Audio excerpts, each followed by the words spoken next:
Hello, everybody. I'm going to say thank you. That's all I'm going to say, because people say I talk too much. So I'm just going to say thank you. I really, really appreciate being here. I appreciate QE for providing us with this opportunity. And now I'm going to turn it over to the young people and allow them to do what it is they came here to do. All right? All right.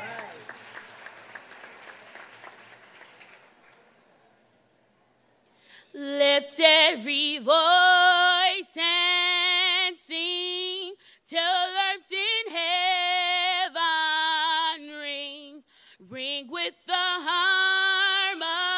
harmonies of liberty.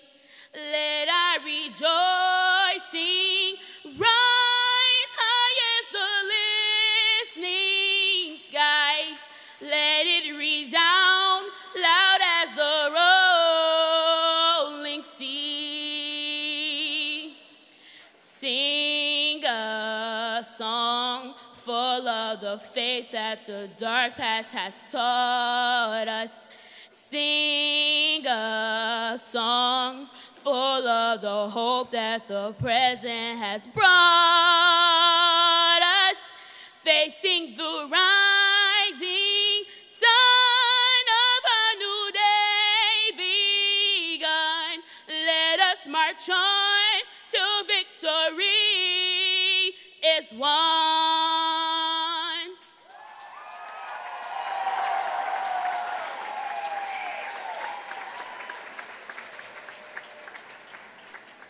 I forgive you, America.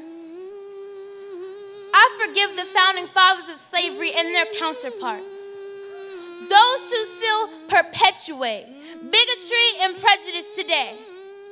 And I forgive you not because you've begged my pardon and turned from your selfish ways. And not because you've recalculated the time and energy we've invested into this great nation and rendered to us our praise.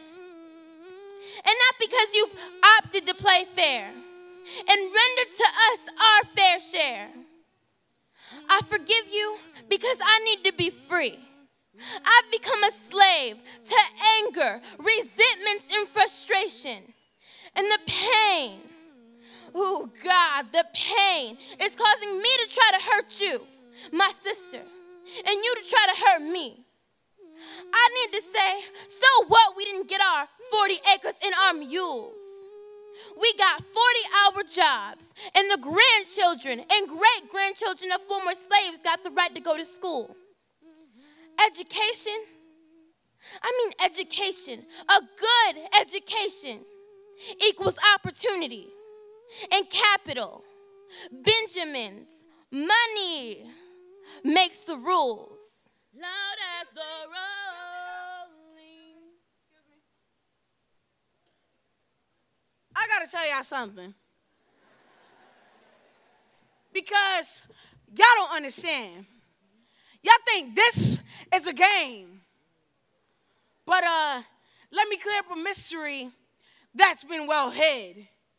You can destroy an entire race if you miseducate the kids.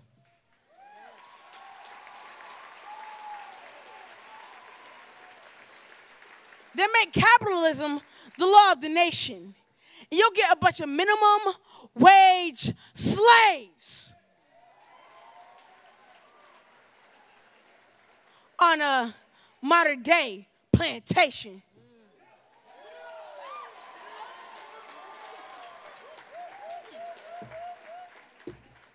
Let me give you an example. There once was a pretty good student who sat in a pretty good class and was taught by a pretty good teacher who always let pretty good pass. Now, he wasn't terrific at reading. He wasn't a whiz-bang at math. But for him, education was leading straight down a pretty good path.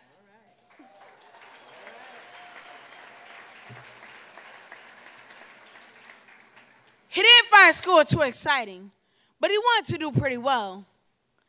And he did have some trouble with writing since nobody taught him to spell. And when doing arithmetic problems, pretty good was regarded as fine. 5 plus 5 needn't always equal 10. A pretty good answer was 9.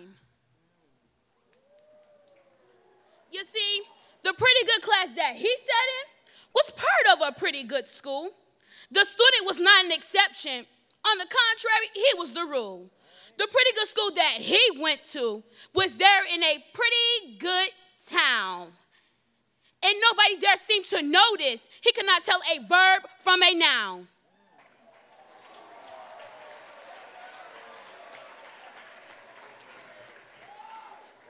The pretty good student, in fact, was part of a pretty good mob. And the first time he knew what he lacked was when he looked for a pretty good job.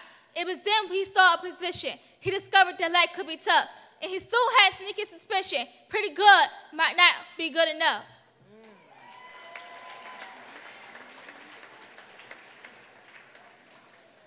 The pretty good town in our story was part of a pretty good state, which had pretty good aspirations, and prayed for a pretty good fate. There once was a pretty good nation, pretty proud of the greatness it had, which learned much too late. If you want to be great, pretty good is in fact pretty bad.